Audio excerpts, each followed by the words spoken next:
வணக்கம் மக்களே, நாம இந்த ஆரோக்கியமான பதிவில் கேழ்வரகில் நிறைந்திருக்கக்கூடிய மருத்துவமைகளை பற்றி பார்க்க போகிறோம். கேழ்வரகில் கொலஸ்ட்ரால் குறைவாக இருக்குது, சோடியத்தினுடைய அளவும் குறைவாக இருக்குது. அப்படின்றதால இதய ஆரோக்கியத்தை மேம்படுத்திக் கொள்வதற்கு கேழ்வரகு எடுத்துக்கொள்ளலாம்.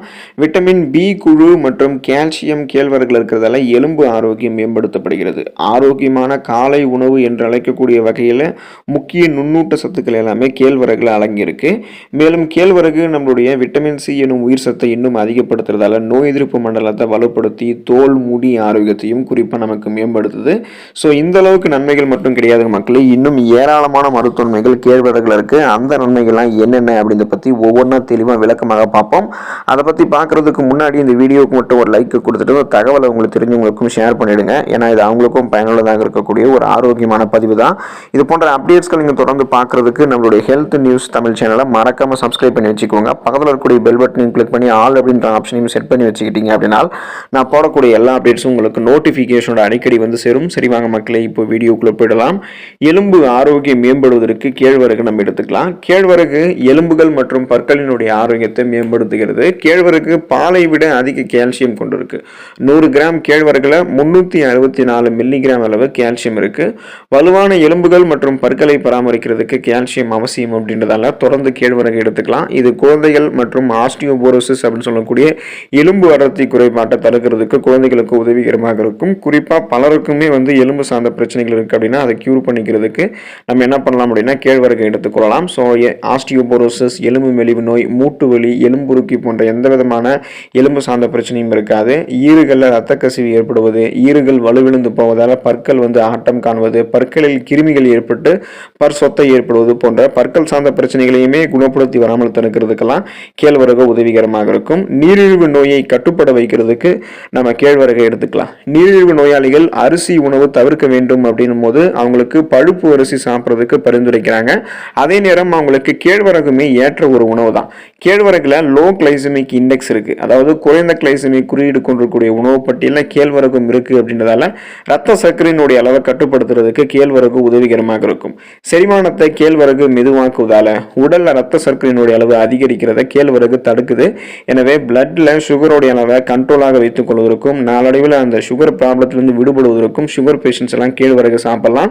சுகர் ப்ராப்ளம் வரக்கூடாது என்று முன்னாடி தடுக்க வேண்டும் என்று நினைக்கிறவங்களும் கேழ்வரகு எடுத்துக்கொள்ளலாம். ரத்த சோகை குணப்படுத்தப்பட்டு வராமல் தடுக்கப்படுவதற்கு கேழ்வரகு சாப்பிடலாம். கேழ்வரகு இரும்பு சத்து நிறைந்திருக்கக்கூடிய ஆதாரம். இது ரத்த சோகையால் பாதிக்கப்பட்டவர்களுக்கு ஹீமோகுளோபினுடைய அளவை அதிகரிக்குது. கேழ்வரகு விட்டமின் சி எனும் உயிர் சத்து கொண்டிருக்கு. அப்படின்றதால இப்போ நீங்கள் கேழ்வரகு விட்டமின் சியோட சேர்த்து சாப்பிடும்போது உங்களுக்கு இரும்பு சத்தும் கிடைக்க ஆரம்பிக்கும். இதன் மூலமாக உங்களுக்கு ரத்த சிகப்பு அணுக்கள், ரெட் பிளட் செல்ஸ் உங்களுக்கு இன்க்ரீஸ் ஆகும்.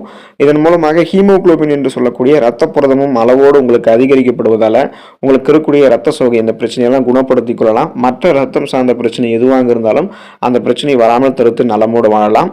இதய ஆரோக்கியம் மேம்படுவதற்கு கேழ்வரகு எடுத்துக்கலாம். கேழ்வரகு கொலஸ்ட்ரால் மற்றும் சோடியம் குறைவாக கொண்டிருக்கு. மேலும் இது நார்சத்து, விட்டமின் B3, நியாசின் எல்லாம் கொண்டிருக்கு. அப்படின்றதால இது நல்ல கொழுப்பினுடைய அளவை நமக்கு அதிகரிக்க செய்யும். உடல்ல இருக்கக்கூடிய கெட்ட கொழுப்பு எல்லாம் குறைச்சிரும். இதனால நம்ம என்ன பண்ணிக்கலாம் அப்படின்னா கெட்ட கொலஸ்ட்ரால் குறைச்சிட்டு நல்ல கொலஸ்ட்ரால் மட்டும் வளமான அளவில் வைக்கிறதால இதய இதுக்கு செல்லக்கூடிய அந்த ரத்த நாளங்கள்ல பிளேக் மற்றும் கொழுப்பு படிவது தடுக்கிறதால ரத்த ஓட்டம் நமக்கு எப்போதுமே தடை இல்லாமல் சீராக இருக்கும். இதனால இதய தசையினுடைய செயல்பாடு மிக மிக எளிமையாக இருக்கும்.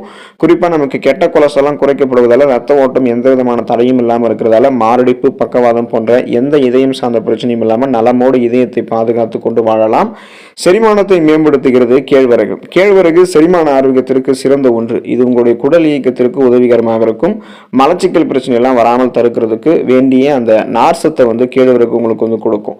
கேழ்வரகு நார்சத்து நிறைந்திருக்கு அப்படின்றதால செரிமானத்தை மேம்படுத்திக்கிறதுக்கு சீரற்ற குடல் இயக்கம், மலச்சிக்கல், செரிமானம் சார்ந்த பிரச்சனை, அஜீரணம் சார்ந்த பிரச்சனை, வயிறு மற்றும் வாயு தொடர்பான பிரச்சனைகள் என எதுவுமே இல்லாமல் செரிமானத்தை ஆரோக்கியமான முறையில் பராமரித்து கொண்டு மேம்படுத்திக்கிறதுக்கெல்லாம் நார்சத்து நிறைந்திருக்கக்கூடிய கேழ்வரகை எடுத்துக்கொள்ளலாம். உடல் எடை எந்த விதமான சைடு எஃபெக்டும் இல்லாமல் ஆரோக்கியமான முறையில் குறைவதற்கு கேழ்வரகு சாப்பிடலாம். உடல் பருமன் குறைய விரும்புறீங்க அப்படின்னா நீங்கள் கேழ்வரகு உங்களுடைய உணவுகளை சேர்க்கலாம். கேழ்வரகுல இயற்கையான கொழுப்பு இருக்கு. இது குறைந்த கொழுப்பு அப்படின்றதால இது உங்களுக்கு சைடு எஃபெக்ட் கிடையாது. இது எடை இழப்பு உங்களுக்கு ஊக்குவிக்குமே தவிர ஒருபோதும் கேழ்வரகு நீங்கள் அளவோடு சாப்பிட்டீங்க அப்படின்னா உங்களுடைய உடல் இழப்பை ஊக்குவிக்கும். நீங்கள் அளவுக்கு அதிகமாக சாப்பிட்டீங்க அப்படின்னா அது ஒருபோதும் உங்களுடைய உடல் இழப்பை ஊக்குவிக்காது, அதிகம் தான் படுத்தும். எனவே நீங்கள் கேழ்வரகு அளவோடு சாப்பிடும் போது அதில் இருக்கக்கூடிய கொழுப்பு உங்களுடைய உடல் எடையை குறைக்கும். கேழ்வரகுல இருக்கக்கூடிய டிரிப்டோபன் உங்களுடைய பசியை ஃபர்ஸ்ட் குறைக்கும். இதனாலுமே கண்ட அதிகமான கலோரிகள் இருக்கக்கூடிய உணவுகளை சாப்பிட்றதை நீங்கள் முதல்ல ஸ்டாப் பண்ணுவீங்க. இதனால உங்களுடைய உடல் எடை குறையிறத முதல்ல நீங்கள் நிறுத்தலாம். அதே போல் செரிமானத்தை வந்து பார்த்தோம் அப்படின்னா மெதுவாக நீங்கள் உங்களுக்கு ஊக்குவிக்கிறதெல்லாம் கேழ்வரகு என்ன பண்ணும் அப்படின்னா சைடு எஃபெக்ட் இல்லாமல் உங்களுடைய உடல் எடையை குறைக்கிறதுக்கு உதவிகரமாக இருக்கும். சருமத்திற்கு நன்மை செய்யும் கேழ்வரகு. சரும ஆரோக்கியத்தையும் பொலிவையும் பராமரிக்கிறதுல கேழ்வரகு முக்கிய பங்கு வகிக்குது. கேழ்வரகுல வந்து முக்கிய அமினோ அமிலங்கள் இருக்கு அப்படின்றதால இந்த முக்கிய அமினோ அமிலங்களை ஊட்டச்சத்துக்களாக கேழ்வரகு உள்ளடக்கி இருக்கு அப்படின்றதால குறிப்பா கேழ்வரகுல இருக்கக்கூடிய மெத்தியோனின் மற்றும் லெசித்தின் இந்த மாதிரி அமினோ அமிலங்கள் எல்லாமே சருமத்தை சுருக்கம் இல்லாமல் வைத்துக் கொள்வதற்கும் சருமத்தில் தொய்வு ஏற்படாமல் தடுக்கிறதுக்கும் உதவிகரமாக இருக்கும். எனவே முகப்பொருட்கள், கரும்புள்ளிகள் இந்த மாதிரி அப்புறம் வந்து வெள்ளை முகப்பொருட்கள் எதுவும் தோன்றாமல் இருக்கிறதுக்கும் சருமம் சுருக்கம் இல்லாமல் இருக்கிறதுக்கும் மின்னக்கூடிய பளபளப்பான சருமத்தை பெறுவதற்கும் கேழ்வரகு வந்து நம்ம எடுத்துக்கொள்ளலாம். கேழ்வரகு வந்து உணவுகள்ல எப்படி எல்லாம் சேர்க்கலாம் அப்படின்றத தெரிஞ்சுக்குவோம். கேழ்வரகு வந்து நம்ம மாவு மாதிரி எடுத்துக்கலாம். கேழ்வரகு சுத்தம் செஞ்சு மண், தூசி இதெல்லாமே போக கழுவி மிஷின்ல அரைச்சி மாவாக்கி வச்சுக்கலாம். இதை நம்ம ஒரு 3 மாசம் வரைக்கும் தொடர்ந்து பயன்படுத்தலாம். அதை வந்து கேழ்வரகு அடை, கேழ்வரகு ரொட்டி, கேழ்வரகு தோசை, கேழ்வரகு புட்டு, கேழ்வரகு லட்டு, கேழ்வரகு கஞ்சி போன்றவற்றெல்லாம் தயாரிக்கிறதுக்கு இந்த கேழ்வரகு மாவு உதவிகரமாக இருக்கும். குழந்தைகளுக்கு இனிப்பு சேர்த்தும் பெரியவர்களுக்கு காரம் சேர்த்தும் அல்லது எப்படி வேணால் நம்ம இந்த கேழ்வரகு மாவை சாப்பிடலாம்.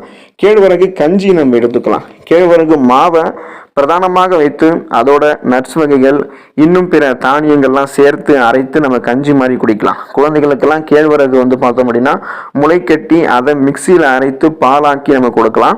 கேழ்வரகு ஸ்நாக்ஸ் மாதிரியும் இப்போ நிறைய டைம் பார்த்தோம்னா நிறைய பேர் எடுத்துக்கிட்டு தான் இருக்காங்க. மார்க்கெட்ஸ்லையும் நமக்கு கேழ்வரகு ஸ்நாக்ஸாக கிடைக்க ஆரம்பிச்சிருச்சு. கேழ்வரகு பிஸ்கெட்டு, கேழ்வரகு கேக் போன்ற இனிப்புகள்லாம் குழந்தைகளுக்கு செஞ்சு கொடுக்கலாம். சர்க்கரை சேர்க்காம நாட்டு சர்க்கரை, பனங்கற்கண்டு, பனை வெல்லம் கலந்த இனிப்புகள் கூட கேழ்வரகோட சேர்த்துக்கிட்டோம் அப்படின்னா நமக்கு ரொம்ப அது நல்லதுதான். இது போல எப்படி வேணாலும் கேழ்வரகு நம்மளுடைய உணவுகளை சேர்த்துக்கலாம். தொடர்ந்து கேழ்வரகு சாப்பிட்டு வரும்போது நிறைய மருத்துவமைகள் நமக்கு வந்து கிடைக்க ஆரம்பிக்கும். அதனால கேழ்வரகு நீங்களும் வந்து பார்த்தோம் அப்படின்னா இப்போ தொடர்ந்து சாப்பிட முடியணும் அப்படின்னா வாரத்தில் ஒரு தடவையாவது கேழ்வரகு நீங்கள் எடுத்துக்கொள்ளும் போது இந்த மாதிரி நிறைய நன்மைகள் வந்து உங்களுக்கு கிடைக்க ஆரம்பிக்கும். கேழ்வரகு நன்மைகள் அப்படின்னு ஒற்றை வரியில் சொல்லிட நம்ம முடியாது. ஏன்னா நிறைய நன்மைகள் இருக்குது. செரிமானத்தை மேம்படுத்துறது, இதய நோயோடைய அபாயத்தை வந்து நமக்கு குறைக்கிறது, முதுமையை வந்து குறைக்கிறது, நீரிழிவு நோயை கட்டுக்குள்ள வைக்கிறது அப்படின்னு சொல்லிட்டு முக்கியமான உடல்நல பாதிப்புகள் எல்லாத்தையுமே உண்டு பண்ணக்கூடிய நோய்கள் எல்லாத்தையுமே கட்டுப்படுத்தி அதை வராமல் தடுக்கிறதுக்கும் கேழ்வரகு உதவிகரமாக இருக்குது அப்படின்னு பல நன்மைகள் கேழ்வரகு நமக்கு வந்து கொடுத்துக்கிட்டே இருக்கு. இதுக்கெல்லாமே காரணம் கேழ்வரகுல இருக்கக்கூடிய ஊட்டச்சத்துக்கள் தான். இந்த ஊட்டச்சத்துக்கள் தான் கேழ்வரகு நமக்கு இந்த அளவுக்கு மருத்துவமைகளை கொடுக்கறதுக்கு காரணமாக இருக்கு. அப்படி கேழ்வரகுல வந்து ஒரு 100 கிராம் கேழ்வரகு மாவுல என்னென்ன ஊட்டச்சத்துக்கள் இருக்குன்றதை நம்ம தெரிஞ்சுக்குவோம். கலோரி 385, மொத்த கொழுப்பு சத்துக்கள் வந்து பார்த்தோம்னா 7 சத்து. அதில் சேச்சுரேட்டட் கொழுப்பு சத்து வந்து 3%, பாலி அன்சாச்சுரேட்டட் வந்து 5% இருக்கு, மோனோ அன்சாச்சுரேட்டட் 2% இருக்கு.